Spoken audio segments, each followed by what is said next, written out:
ည7 နာရီလည်းထိုးပါပြီခင်ဗျာဆရာသမားလေးဟာဖြင့်အခုထိမိတ်ပဲမျက်လုံးကတော့ပြူးကျနေတော့ပါပဲခင်ဗျာထိုးနေပါရှင်ကျုပ်ကလည်းထိုးနေပါတယ်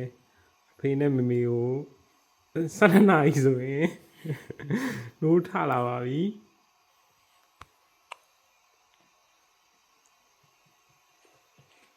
ခုနလေးချိုချိုဆိုးပြီးပါပြီ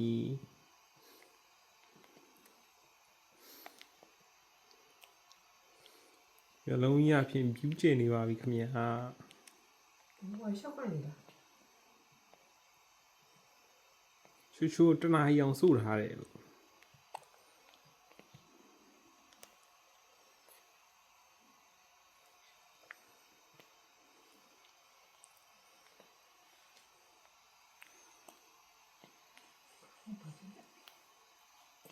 သူရှောက်ပါနေအောင်မကြည့်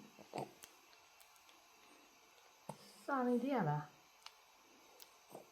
မကြည့်အောင်ငယ်